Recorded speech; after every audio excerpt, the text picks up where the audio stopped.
Itu epistemologi namanya ya. Nah, kalau di dalam kalau kita belajar agama Islam, pokoknya kita cuma udah dikasih tahu sumber kebenaran itu kitab suci Al-Quran, dan sumber sekundernya hadis. Jadi segala pengetahuan harus bermuara pada Al-Quran dan hadis gitu. Makanya dikit-dikit kayak dalilnya mana gitu. Nah, Puji nama Tuhan, selamat pagi, salam sejahtera untuk kita semua. Kembali berjumpa dengan kami di channel ini. Kali ini kita akan mendengarkan sebuah pembahasan atau sebuah diskusi dari Kumaila dan juga Ade Armando. Mereka membuka banyak fakta menarik yang belum diketahui oleh kalangan masyarakat. Ya, penasaran dengan videonya? Mari kita sama-sama tonton video berikut ini. halo Bang Ade. Hai, kita kan kemarin itu dalam pertemuan terakhir kita sudah bicara tentang pendidikan Islam lah ya. Mengingat Kumaila ini adalah orang yang sebetulnya dari PAUD atau TK? TK-nya iya TK Islam, cuman kan pesantren dari SD. Iya, dari TK terus ke pesantren sampai ke perguruan tinggi pun studi Islam ya. Nah, dalam pertemuan terakhir itu Kumaila sudah menyebut tentang persoalan-persoalan yang timbul ya, antara lain misalnya kekerasan dan feodalisme ya, kalau nggak salah. Nah, ketika itu kita sebetulnya sudah menyebut tentang di persoalan keamanan memang itu jadi persoalan ya. Seberapa amankah sekolah di pesantren gitu ya. Sekarang pertanyaan yang lebih substantif nih, soal kalau dalam pandangan Kumaila sendiri setelah menjalani pendidikan Islam yang sedemikian lama, kalau dilihat dari isi substansi pendidikan di sana ya, sebetulnya ada persoalan nggak dengan sekolah-sekolah Islam kita? Buatku setelah dewasa ya, maksudnya setelah aku bisa mengamati masa-masa pendidikan aku jadi merasa ada beberapa hal dalam tradisi keilmuan Islam yang menurutku itu jadi penghambat orang Islam untuk jadi pinter. Sekolahnya ini? Sistem pendidikannya. Sistem pendidikan di sekolah-sekolah Islam ya? Iya, atau pendidikan Islam secara umum lah. Cara Islam mengajarkan Islam secara umum. Oke, apa tuh? Pertama masalah epistemologi sih. Masalah dari mana kita kan ketika kita mempelajari suatu pengetahuan, kita kan harusnya diajarin juga bagaimana pengetahuan ini menjadi pengetahuan gitu. Apakah dari pengamatan atau dari penelitian atau ditemukan dan seterusnya, atau kita juga bisa mempertanyakan dari mana kita bisa tahu pengetahuan ini benar atau tidak. Ya, itu epistemologi namanya ya. Nah, kalau di dalam kalau kita belajar agama Islam, pokoknya kita cuma udah dikasih tahu sumber kebenaran itu kitab suci Al-Quran, dan sumber sekundernya hadis. Jadi segala pengetahuan harus bermuara pada Al-Quran dan hadis gitu. Makanya dikit-dikit kayak dalilnya mana gitu. Nah, masalahnya dengan ini adalah pertama, kita akan sulit memakai pengetahuan ini untuk memasarkannya gitu. Misalnya inilah produk pengetahuan, terus kita mau sebarkan nih ke orang yang tidak beriman pada kitab suci dan hadis. Nggak bisa diterima dong. Misalnya gini, gimana kamu tahu X adalah Y? Karena kitab suciku bilang begitu. Kan itu jadi susah diterima. Dan aku tuh pernah nanya itu juga waktu lagi kuliah ke dosenku. Terus ya beliau bilang, iya itu jadi masalah gitu. Tapi saya belum terlalu mengerti soal epistemologi. Jadi begini, kalau itu adalah tentang Islam, ya wajar dong bahwa sumbernya harus Al-Quran dan hadis. Atau menurut Anda itu juga bermasalah? Itu benar, tapi tidak bisa kita jadikan itu patokan kebenaran universal gitu. Boleh bantu dengan kasih contoh? Banyak, mungkin ini. Mungkin ketika kita lagi melihat sejarah, kita merujuk ke kitab suci, atau kita kita membicarakan masalah sains, kita merujuknya ke kitab suci. Itu emang kan ada? Tidak tepat ya, ada. Banyak kan orang yang kayak mereka merujuk sejarah tuh kitab suci atau sains kitab suci. Jadi misalnya sejarah apa? sejarah itu Israel Palestina misalnya. Orang merujuk konflik mereka ke Quran gitu. Padahal kan sebenarnya memang dibutuhkan kebijaksanaan dan kerendahan hati yang besar ya untuk mengakui bahwa kitab suci itu bukan buku sejarah dan bukan buku sains gitu. Ada biblical scholars atau termasuk juga ulama-ulama tafsir yang sudah mengakui itu gitu. Jadi kalau misalnya mengakui apa? Mengakui bahwa kitab suci itu bukan buku sejarah, bukan buku sains. Jadi kalau belajar sains jangan merujuk ke Quran. Kalau lagi mempelajari sejarah jangan merujuk ke Quran gitu. Atau dalam hal ini ataupun juga jangan merujuk kepada Alkitab gitu ya. Iya. Karena secara umum kitab suci itu bukan buku sejarah ataupun buku sains gitu. Iya. Karena kan kalau sains itu butuh bukti empiris kan untuk akhirnya menjadi sains gitu. Dan sains sebagai produk itu butuh sains sebagai metode gitu. Butuh metode saintifik untuk mendapatkan sains sebagai pengetahuan. Nah, sedangkan kan kitab suci kan enggak. Kitab suci kan ya udah itu ada teksnya kayak gitu, silahkan imani. Saya tetap merasa perlu memperoleh contoh lain ya. Sejarah di luar Palestina Israel ada lagi nggak? Karena kan sejarah yang ada di dalam Al-Quran yang saya tahu adalah misalnya tentang Nabi Musa, tentang Nabi Adam, Nabi Yusuf dan seterusnya. Ya itu kan memang tidak lagi ya di zaman sekarang secara saintifik orang juga sudah tidak membicarakan kebenaran tentang apakah benar Nabi Musa pernah membelah laut kan? Setidaknya yang aku observasi di kolom komentar channel aku masih orang masih suka merujuk kisah nabi-nabi sebagai fakta sejarah. Sementara buat Mela itu bukan fakta sejarah. Itu bukan fakta sejarah. Dan bukan kan, menurut Mela ya, itu menurut para sejarawan di dunia gitu, mereka tuh menganggap referensi-referensi dari kitab suci itu memang bukan catatan sejarah, tapi bisa jadi itu adalah hal-hal adalah alegori atau kisah yang memang orang-orang pada saat itu percayai. Gitu. Sekarang mudah-mudahan ini tidak terlalu sensitif buatmu. Dapatkah saya mengandalkan kisah tentang Nabi Muhammad itu pada Al-Quran? Nah, kalau Nabi Muhammad kan Quran itu turun pada Nabi Muhammad dan dikumpulkan, dikodifikasi tidak relatifly tidak jauh. Ya jauh nggak jauh ya, 2 abad setelah Nabi meninggal. Tapi maksudnya masih linear. Baru jadi gitu. Nabi Muhammad, baru jadi Al-Quran. Baru jadi Al-Quran. Sedangkan kan kalau misalnya kita ngomongin Nabi Musa atau Nabi Ibrahim itu kan butuh 5.000 tahun, 8.000 tahun yang mana figur-figurnya juga para sejarawan, para arkeolog itu mereka tidak menemukan bukti arkeologisnya gitu kalau figur-figur itu pernah hidup gitu. Misalnya Nabi Muhammad. Nabi Muhammad kan ada cerita tentang perang-perang beliau ya. Itu menurut Anda kita jangan merujuk kepada Al-Quran untuk menguji kebenaran kisah tentang perang-perang tersebut. Kalau Nabi Muhammad, aku rasa Quran masih jadi referensi yang on point karena Quran itu kan turunnya ke Nabi Muhammad.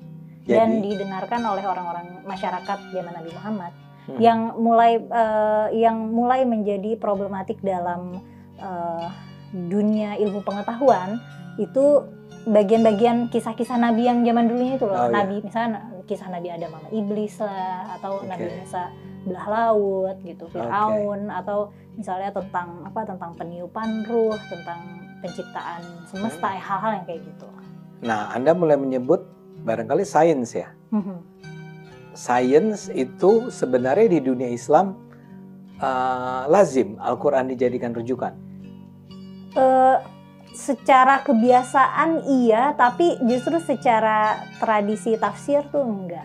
Sangat jarang sekali mufasir atau penafsir yang memakai pendekatan itu karena secara umum memang dianggap sebagai penafsiran yang jelek gitu. Karena Quran ini kan nggak akan berubah, kitab suci itu nggak akan berubah, sedangkan ilmu pengetahuan itu berkembang terus. Nah, khawatirnya ketika dicocok-cocokin, nanti ketika ilmu pengetahuannya sudah lebih detail kan kalau Quran ini bahasanya relatif ambigu ya, bisa multi tafsir. Nanti kalau misalnya udah dicocokin sama suatu ilmu pengetahuan gitu, suatu sains, habis itu sainsnya berkembang dan jadi nggak bisa masuk lagi ke penafsiran itu, nanti kan jadi masalah. Boleh nggak disebut? Anda masih ingat nggak contoh tentang adanya ketidakserasian antara apa yang dikatakan oleh sains dengan apa yang dikatakan Al-Quran? Sebenarnya bukan ketidakserasian ya, tapi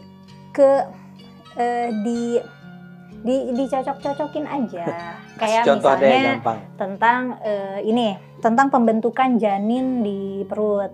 Kan misalnya setelah itu ada di Quran. Ada setelah 40 hari atau setelah 3 bulan itu pokoknya ciptakan darah, tulang, daging. Pokoknya ada urutannya. Abis itu kemudian setelah 4 bulan ditiupkan ruh gitu. Tapi kan sebenarnya tidak begitu banget. Soalnya tulang dulu, terus tulangnya diselubungi daging gitu. Sebenarnya kan kita udah tahu nih perkembangan embrio tuh tidak sederhana yang disebutkan Quran. Tapi kan tidak serta-merta membatalkan bahwa janin itu fase pertumbuhannya hingga jadi manusia tuh ada tahapnya gitu. Terus kan masalah peniupan ruh ke dalam janin, dulu aku menerjemahkannya itu detak jantung. Jadi bayi baru ada detak jantungnya setelah 4 bulan. Nah kemudian setelah aku dewasa, aku tahu ternyata umur 4 minggu, 3 minggu tuh udah bisa terdeteksi detak jantungnya. Terus tapi kan itu belum ditiupkan ruh kalau misalnya kita merujuk ke Quran. Kalau cuman kan namanya konsep ruh ini kan abstrak. Nah tapi kalau kita mau kombinasikan sama sains kan jadinya problematik gitu. Jadi memaksakan. Biarin aja lah narasi kitab suci begitu, dan biarkan sajalah perkembangan ilmu pengetahuan ya berjalan sesuai bukti-bukti baru yang diterima. Dengan kata lain, bisa nggak saya bilang kalau bagi Mela ya, jangan gunakan Al-Quran sebagai rujukan bagi sains? Tidak secara utuh ya, maksudnya tidak secara keilmuan. Tapi kalau misalnya gimana ya, kadang kita kan ketika kita belajar kita apa boleh buat connecting the dots kan. Nah, tapi jangan dijadikan itu connection yang mutlak gitu. Seperti dikatakan Al-Quran gitu ya. Iya, seperti itu. Mendingan cari sendirilah secara dengan metode ilmu pengetahuan yang Anda miliki, Anda cari sendiri kebenaran itu. Benar, kalau misalnya yang mau dicari adalah sains, ya pakailah metode sains. Oke. Nah, sekarang kembali ke awal tadi. Jadi sebenarnya kalau bisa dipadatkan secara ringkas gitu ya. Jadi persoalan utama yang timbul dari sekolah bukan perguruan tinggi, di lembaga pendidikan Islam ya, bagi sains itu apa? Enggak, tergantung pendidikan Islamnya apa ya. Tapi ya misal pesantren dan jadi misalnya pertanyaan saya mau dibikin gampang gini.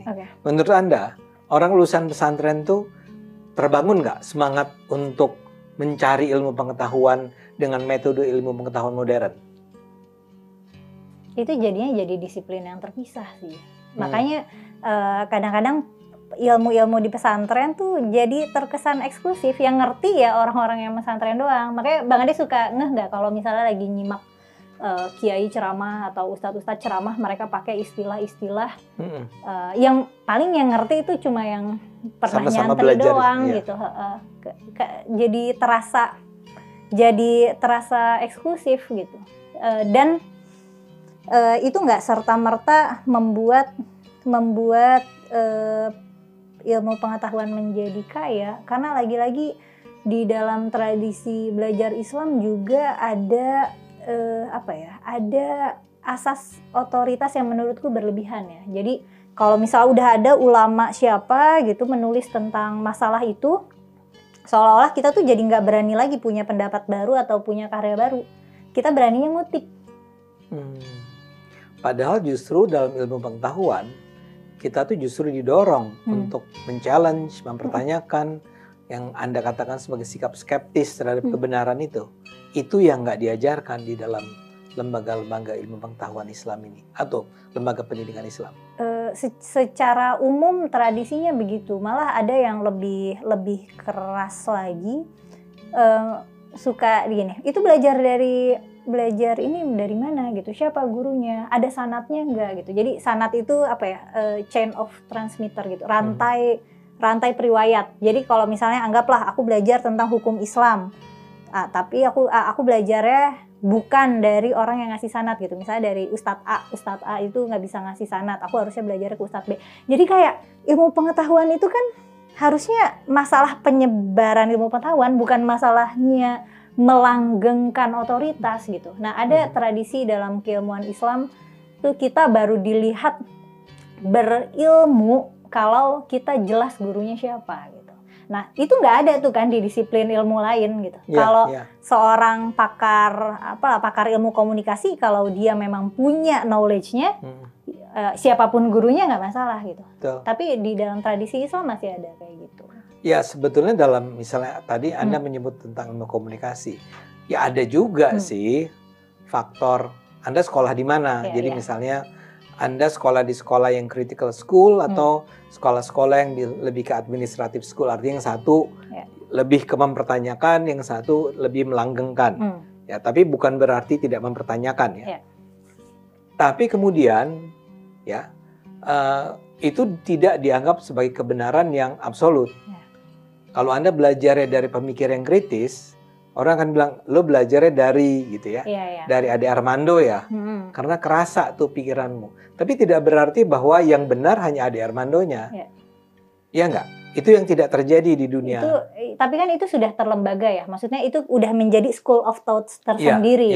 Nah, kalau misalnya di belajar agama, implikasinya tuh jadi apa ya? Jadi ada konsep kebenaran dan kesesatan yang semu gitu. Jadi nggak jelas nih indikator sesat dan benar, indikator bodoh dan pintar, itu juga jadi nggak jelas karena kadang jadi tergantung otoritasnya, tergantung santrinya siapa gitu, tergantung belajarnya sama siapa gitu. Padahal kan yang namanya kecerdasan, kepintaran itu kan hal-hal yang bisa kita turunkan indikatornya gitu. Tapi dalam studi Islam ini jadi hal yang susah gitu. Jadi gini, betul-betul di dalam lembaga yang Anda jalani itu, Anda ikuti itu, Anda tuh tidak didorong untuk mempertanyakan ya. Atau tadi, falsifikasi itu loh. Jadi menganggap bahwa it doesn't make sense. Saya bisa melihatnya dari sisi lain. Saya bisa melihatnya dari perspektif lain. Dari seorang pemikir yang lain. Dan orang itu berbeda dengan pemikir yang diajarkan di kelas ini. Itu mungkin nggak dilakukan? Mungkin, tapi dalam koridor tertentu. Jadi ada batasannya nih. Kita boleh belajar seluas-luasnya, boleh mempertanyakan hal-hal, asal itu tidak melanggar akidah. Tidak sampai levelnya tuh menggoyahkan iman gitu. Dan kebenaran yang mutlak tuh tetap sumbernya pertama Al-Quran, kedua hadis. Nah, masalah lain juga ada sikap anti pemikiran asing kan. Nah, itu akan jadi masalah nih ketika misalnya aku ngomongin tentang Islam tapi aku merujuknya dari karya orientalis di Eropa misalnya. Itu udah ada sentimen tersendiri. Oh, itu kata orang Kristen itu. Iya. Nah, menurut aku itu menghalangi umat Islam untuk cepat pintar. Karena kan nggak apa-apa loh kita belajar dari observasi orang lain terhadap kita gitu. Iya. Selain anti pemikiran asing, anti opini asing, kadang juga ada anti kepakaran yang sekuler gitu loh. Jadi kalau misalnya ada anak gitu atau pemuda yang dia mau mendalami, anggaplah ilmu fisika, nanti suka ada suara yang, aduh sayang banget pinter-pinter mau belajar fisika, harusnya di pesantrenin aja gitu, belajar agama. Salahnya belajar fisika apa? Nah, sebenarnya kan enggak, tapi dilihatnya tuh itu seolah ilmu dunia yang nggak dibawa mati ke akhirat gitu. Oh iya? Iya, aku surprise Bang Ade tidak mengalami gesekan itu? Enggak, saya kan nggak pernah mengalami pendidikan Islam. Iya, nah tapi aku yang mengalami budaya Islam gitu, yang lingkungannya memang Islam, sentimen-sentimen kayak gitu ada. Jadi saya membayangkan bahwa seharusnya sekolah tuh suka dong kalau misalnya dia punya siswa bernama Mela. Mela ini adalah seorang hafiz Al-Quran yang pintar, dan pada saat yang sama dia menguasai ilmu kimia. Itu kalau pada saat yang sama, itu kalau kasusnya aku. Tapi kalau misalnya kasusnya dia belajar agamanya males, misalnya dia nggak tertarik nih belajar fikih, belajar akidah, belajar tauhid, Dia sih hal-hal muslim kayak yang gitu. baik gitu ya, tapi dia nggak mendalami. Tapi dia nggak mendalami ilmu studi Islam Nah. gitu. Ya kadang-kadang ada sentimen kayak gitu. Sayang banget nggak diajarin ngaji atau yang kayak gitu, nggak dipesantrenin. Padahal Benar nggak? Kalau menurut Anda, saya jadi mulai berpikir. Sekarang ini kan berulang kali kita melihat misalnya data-data yang menunjukkan bahwa hampir-hampir atau sedikit sekali jumlah ilmuwan muslim yang menjadi pemenang Nobel misalnya. Ya. Jadi pemenang Nobel kita asumsikan sebagai orang-orang terbaik di bidang ilmu pengetahuannya kan. Ya. Itu penyebabnya adalah pendidikan Islam seperti yang Anda katakan. Orang tidak didorong menjadi excellent dalam ilmu pengetahuan sekuler di luar pengetahuan agamanya. Aku nggak bisa menarik ini secara global ya, tapi seenggaknya di Indonesia, bukan nggak bisa di Indonesia juga deh. Dalam keterbatasan observasi aku yang dirasa begitu, yang aku rasa begitu. Jadi kita tidak diajarkan untuk mendalami ilmu dunia seambisius itu gitu. Malah kalau kan aku kan di konten pribadiku suka bahas buku gitu.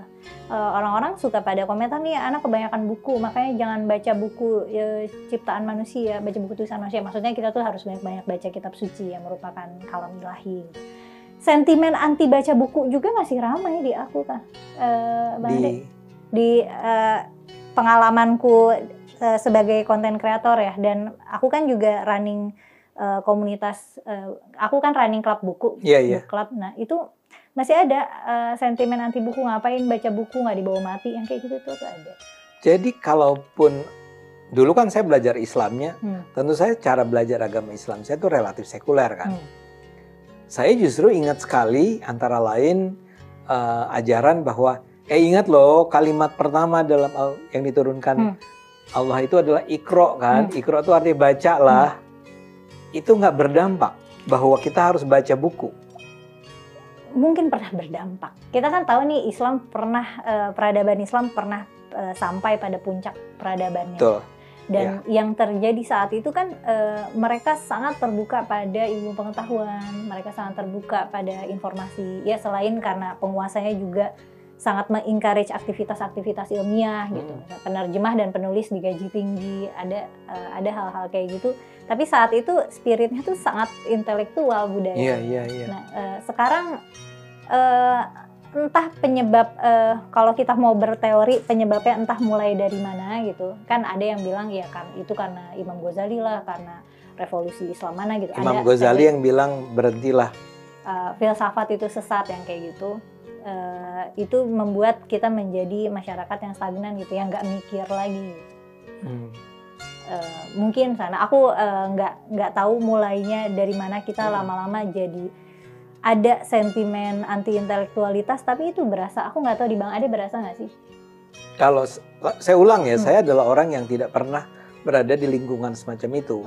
Di lingkungan, maksud saya lingkungan pendidikan Islam, sekolah saya sangat negeri, terus masuk UI. Udah UI pun ilmunya ilmu komunikasi gitu, yang sangat, orang bilang sangat sekuler. Terus saya ke Amerika, balik lagi. Jadi buat saya apa yang kamu ceritakan itu mungkin pernah saya dengar gitu ya. Tapi tidak dialami gitu. Tidak dialami, dan saya tidak tiba-tiba Anda seperti mengingatkan saya bahwa orang-orang itu memang anti intelektualisme. Orang-orang itu memang anti baca buku. di majelis-majelis ya, di pengajian-pengajian, tradisi yang terbentuk itu kan ceramah, khotbah. Jadi mendengarkan. Ya udah mendengarkan aja satu arah. Tapi yang terjadi pas lagi zaman peradaban Islam, yang namanya majelis itu forum diskusi, forum musyawarah, forum debat ilmiah gitu.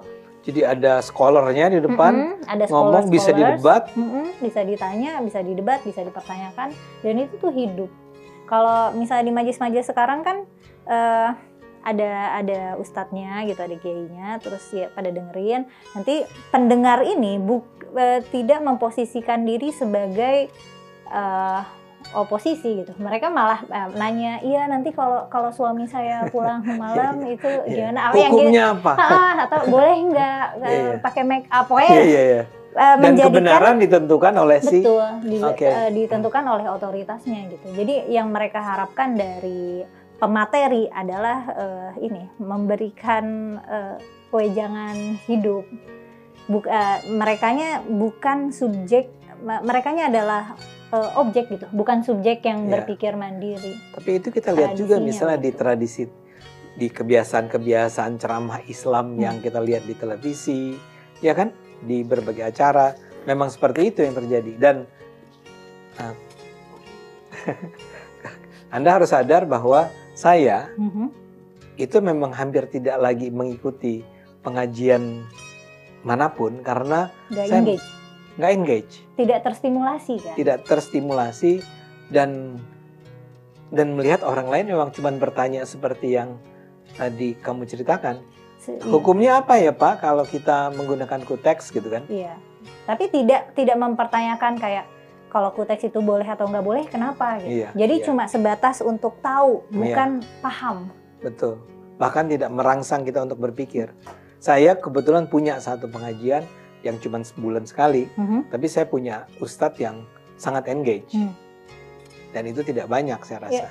Tapi sekarang kembali ke tadi, jadi tradisinya memang tradisi yang anti kritik, bahkan kritis, bukan anti kritik ya, anti intelektualisme, anti berpikir sendiri, melihat keberagaman cara berpikir yang berbeda, walaupun padahal kan sebetulnya kayak misal Islam kan ada 4 mazhab, ya kan?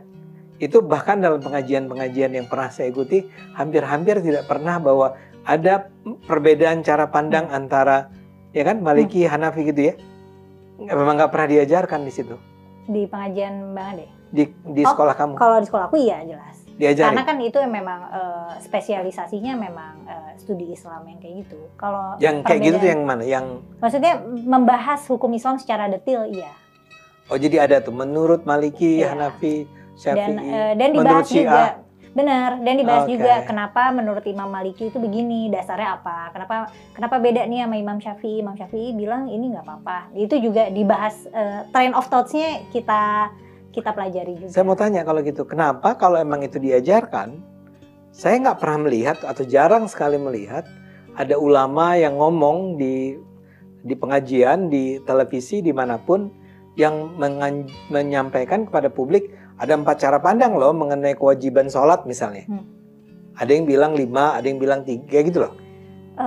Karena pertama mungkin repot ya. Kedua karena sudah diterima aja kalau kita tuh adalah mazhab Imam Syafi'i. Kita adalah pengikut Imam Syafi'i gitu. Jadi yang diajarkan hanya Imam Syafi'i.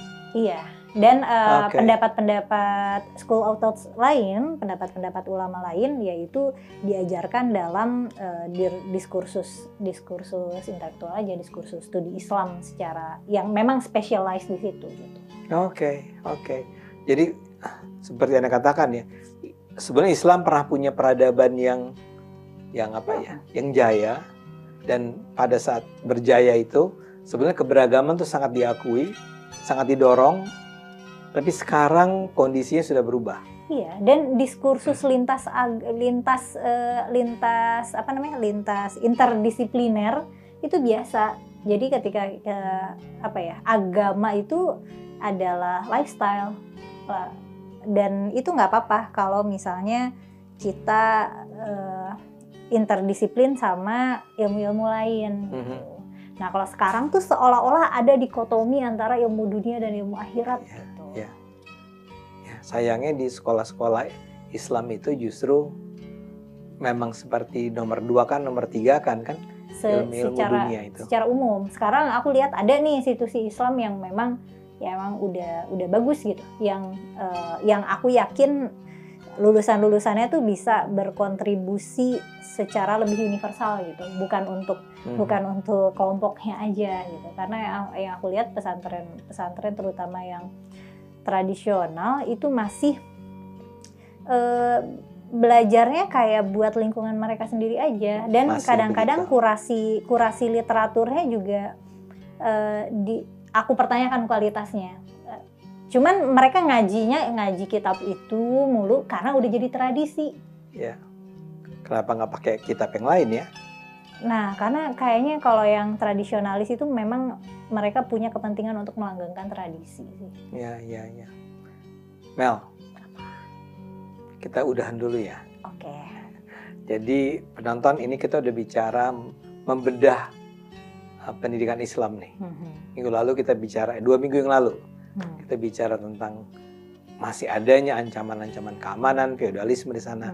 Kini Amel menceritakan kembali tentang betapa tradisi pendidikan, ilmu pengetahuan yang diajarkan di sana itu membuat orang justru tidak terdorong untuk bersikap terbuka, maju, menguasai sains, ilmu pengetahuan, tapi lebih ke pokoknya menerima aja apa yang diajarkan dan melanggengkan apa yang sudah diajarkan itu.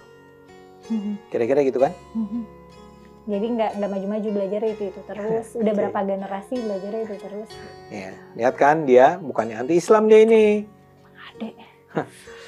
Tapi mungkin hal yang aku perlu cerita ini kali ya. Waktu lagi aku S1 dan bikin skripsi, aku kan menghabiskan hari-hari aku di perpustakaan.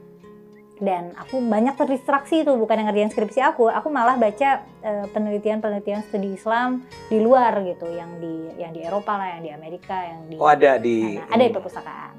Terus aku kayak, oh bisa ya kita belajar Islam dengan pendekatan seperti ini.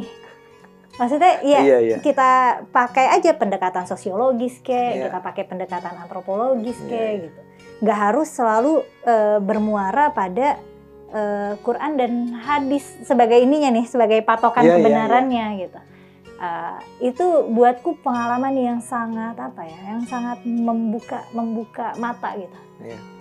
Karena aku jadi optimis, berarti kalau aku mau membicarakan tentang agamaku dan dengan cara yang bisa diterima oleh semua orang gitu, baik yang mengimani Quran ataupun enggak, aku bisa nih pakai cara pendekatan ini. Tapi kenapa tokoh-tokoh biasanya disebutnya orientalis ya, kayak orang yang mempelajari budaya-budaya oriental gitu, termasuk juga Islam, termasuk juga Arab. Kenapa didemonasi gitu? Kenapa dianggap kayak jahat ini, setan, menjelekan ini sesat, menjelekan Islam gitu. Jadi udah ada sentimen kalau dikritik ini anti-Islam gitu, mengikuti Islam. Padahal kan Islam juga adalah agama, adalah budaya, adalah juga objek studi. Iya. Jadi kamu membaca itu dibuat oleh orang lain di luar, tapi itu tidak diterapkan di perguruan tinggi kamu sendiri. Iya, karena visi misi kampus aku itu kan ingin mencetak ulama. Dan ulama itu sudah punya metodologi tersendiri, yang mana itu beda dengan metodologi ilmiah pada umumnya. Oke. Terima kasih. Saya akan terus belajar pada Kumaila ini. Sesat banget belajar sama Kumaila. Harapan saya sih dia kembali ke Islam loh. Ini bercanda ya penonton. Maaf, jangan ditafsirkan terlalu jauh. Di-cut sama orang. Kita membawa kebaikan buat umat manusia, bukan hanya pada sekelompok orang tertentu ya. Oke? Terima kasih Kumaila. Sampai ketemu penonton. Bye-bye. Puji nama Tuhan, demikianlah video diskusi yang dapat kita dengarkan bersama. Kiranya video ini dapat memberkati kita semua. Dan terima kasih juga buat semua yang selalu setia, dukung dan juga support channel kami. Tuhan Yesus memberkati. Jangan lupa juga share video ini ke grup-grup rohani agar banyak jiwa yang diselamatkan oleh Tuhan. Sobatku, sekali lagi terima kasih, dan video ini kali ini cukup sampai di sini, dan shalom, sampai jumpa.